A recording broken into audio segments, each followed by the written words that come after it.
ইংরেজি বাক্যে am to is to বা have to has to এই শব্দগুলো ব্যবহার করলে যে বাক্যের অর্থের পরিবর্তন হয় বা অর্থের একটা ভিন্নতা আসে, এটা কি আমরা জানি? চলুন আজকে শেখা যাক am to is to বা has to have to ব্যবহার করলে আসলে বাক্যের অর্থের কী ধরনের ভিন্নতা তৈরি হয় বা অর্থের কী ধরনের পরিবর্তন হয় সেটা আমরা শিখব। দেখুন, আমি যদি বলি আমাকে এখনই যেতে হবে, এই কথাটা আমরা বাংলাতে বলি, এটা যদি ইংরেজিতে বলি তাহলে দাঁড়ায় আই হ্যাভ টু গো নাও। অর্থাৎ কোনো কাজ করতে হবে এই জাতীয় বাক্যগুলোর ক্ষেত্রে আমরা সাবজেক্টের পরে সাবজেক্ট অনুসারে হ্যাভ টু বা হ্যাজ টু এবং তারপরে ভার্বের প্রেজেন্ট ফর্ম বসে আমরা বাক্য তৈরি করতে পারি। যেমন আই হ্যাভ টু গো নাও, অর্থাৎ আমাকে এখনই যেতে হবে।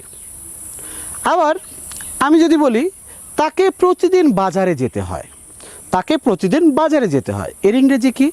এর ইংরেজি হচ্ছে he is to go to market everyday. এখানে বাক্যটা কিভাবে হলো?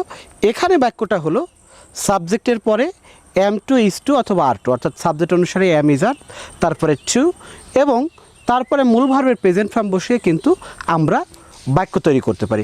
অর্থাৎ কোনো কাজ করতে হবে এই জাতীয় কাজগুলো আমরা হ্যাভ টু দিয়ে বা হ্যাজ টু দিয়ে এবং কোনো কাজ করতে হয় এ জাতীয় বাক্যগুলো আমরা am to is to আর টু এবং তারপরে ভার্বের প্রেজেন্ট ফর্ম বসে করতে পারি। ধন্যবাদ সবাইকে।